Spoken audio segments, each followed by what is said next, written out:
अस्सलाम वालेकुम dear friends. आज की इस वीडियो में हम जो है तुर्की बुर्सारी की तरफ से प्रोवाइड किया जो सैम्पल पेपर था उसका क्वेश्चन नंबर 1 जो है वो सॉल्व करने जा रहे हैं। ठीक है, तो मैं कोशिश करूँगा शॉर्ट ट्रिक्स के ज़रिए आपको जितने भी क्वेश्चन है 30 की 30 वो सॉल्व करना जो है सिखा दूँ। ठीक है, कि हम कैसे सॉल्व करते हैं, इसके लिए क्या ट्रिक्स इस्तेमाल होती हैं। ठीक है, तो जब आप टेस्ट वहाँ पे देंगे तो आपके लिए बहुत ईजी हो जाएगा। ठीक है, तो घबराने की कोई बात नहीं है।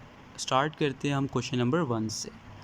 तो क्वेश्चन नंबर 1 में हमारे पास कुछ अल्फ़ाबेट्स दिए गए हैं और फर्स्ट सेक्शन में और सेकंड सेक्शन में हमारे पास कुछ नंबर्स दिए गए हैं। ठीक है, और के क्या रहा है कि ये रहा है कि हमारे पास जितने भी अल्फ़ाबेट्स हैं उनके जो लेटर्स हैं वो किसी स्पेसिफिक न्यूमेरल को जो है वो रिप्रेजेंट कर रहे हैं, यानी कि जितने भी यहाँ पे लेटर हैं कोई ना कोई नंबर को वो रिप्रेजेंट कर रहे हैं। ठीक है, तो इसके लिए क्या ट्रिक हो सकती है, देखें आसान वे में जो है आपको मैं सिखा देता हूँ ईजी ज़ुबान में। ठीक है, इसमें कोई इतना सोचने वाली चीज़ है नहीं। खाली ऐसा करें कि आप जो है ना, आप ऐसा करें कि इसमें रो पकड़ें। कौन सी? आखिरी रो पकड़ लें। क्यों पकड़ी है मैंने आखिरी रो? इसलिए पकड़ी है उसमें ए 3 बार आ रहा है, तो उन्होंने तो मुझे बताया हुआ है कि हर नंबर जो है किसी न किसी ख़ास लेटर के लिए, तो यानी ए जो है वो किसी ख़ास नंबर को रिप्रेजेंट कर रहा है।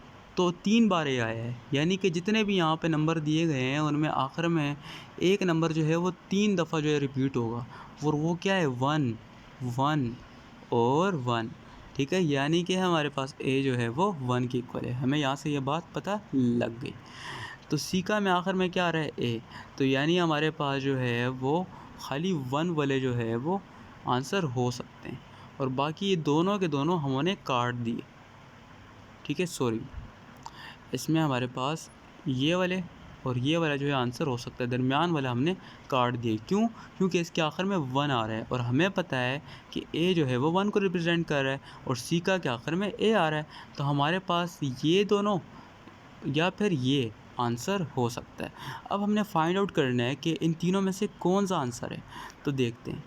अब जो है हम ऐसा करते हैं कि सी का मैं लेट्स सपोज अगर मैं ई को ले लेता हूँ। ठीक है, आपको पता है एस के आगे ई आ रहा है सी का में, तो ई हमें पता है कि अगर हम आखिरी कॉलम ले लें तो आखिरी कॉलम में हमारे पास ई किस में आ रहा है, यामी में ई आ रहा है। ठीक है, तो यामी में अगर ई आ रहा है तो हमें ये बात पता लग गई कि या ई जो है वो हमारे पास किसी नंबर को रिप्रेजेंट कर रहा है कि जो आखिर में सिर्फ एक दफ़ा आता है। अब तो आप कहेंगे कि भाई आखिर में तो 6 भी आ रहा है और आखिर में तो 4 भी आ रहा है, तो या तो हमारे पास ई 6 हो सकता है या हमारे पास ई 4 हो सकता है। बात तो बिल्कुल ठीक है, और फिर तो हमारे पास के भी है, मैथ्स में हमारे पास के है, तो के भी या 6 हो सकता है या 4 हो सकता है।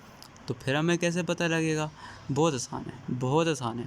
हम तो पहले ही डिसाइड कर चुके हैं कि हमारे पास ये दो या फिर ये आंसर होगा, तो हमें पता है 1 से पहले या तो 6 आएगा या तो 4 आएगा, तो हमारे पास 6 1 2 1 में हमारे पास ना ही 6 आ रहा है ना ही 4 आ रहा है 1 से पहले, तो ये तो आंसर नहीं हुआ। 2 1 3 1 में हमारे पास ना ही 6 आ रहा है ना ही 4 आ रहा है 1 से पहले, ये भी आंसर नहीं हुआ।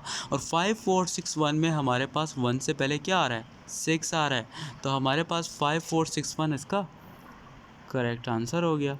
ठीक है, आसान था कि नहीं? बहुत आसान था। ठीक है, इसी तरह हम नेक्स्ट वीडियो में जो है क्वेश्चन नंबर 2 सॉल्व करेंगे, और करते करते हम एक सीरीज़ की फॉर्म में जो है पूरे 30 क्वेश्चन सॉल्व कर लेंगे। ठीक है, ओके, थैंक यू।